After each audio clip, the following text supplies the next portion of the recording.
another violent weekend in Portland, Oregon. For the 52nd straight night in a row, rioters wreaked havoc on the city. And take a look at this video. Federal officers were trying to defuse the situation with tear gas outside the federal courthouse. But as you can see, that didn't stop these rioters. Some of them threw rocks and paint-filled balloons and even injured officers in other parts of the city. And Sean, get this, the mayor of Portland said that the Trump administration is breaking the law by sending in federal officers to control the situation and wants them gone. Listen to this.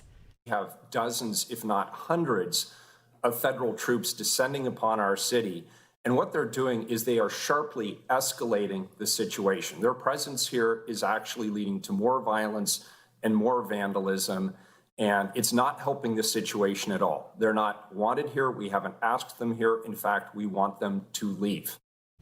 Well, let's bring in the editor-at-large at the Post Millennial, Andrew No. Andy, thanks for being here with us. My pleasure. Thanks for having me on. All right. Well, you were just there a few weeks ago, and if I understand correctly, you're getting ready to head back there. What did you see when you were there? What was it like? Well, Portland has now had 7 weeks of daily violent protests. Many of those days actually are declared riots. And it's really hard, I think, for maybe people in New York or DC to understand what's been happening, because the George Floyd riots that broke out at the end of May, they have ebbed and mostly stopped across the country. But in Portland, it's continued every day.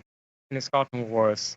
I think this political game that the mayor and the governor and the senators are playing right now, blaming federal authorities, it's to try to benefit themselves, because for 5 weeks before additional reinforcements, the federal government came to the federal courthouse, they were unable to stop the violence on the street.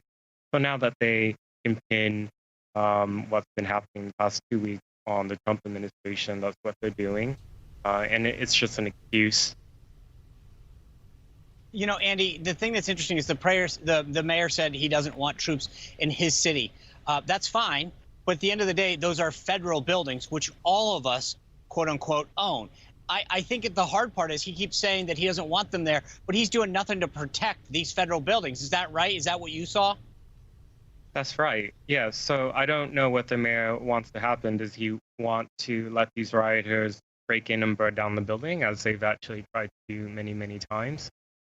Because, and this goes back a bit longer than what's been happening the past 7 weeks. Even in 2018, when the ICE facility in Portland was attacked, federal property, he let that building get sieged. Remember, for many, many weeks, that area completely occupied by Antifa and other far-left rioters, similar to people who are doing what they're doing today.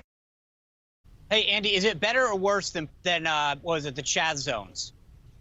It's worse.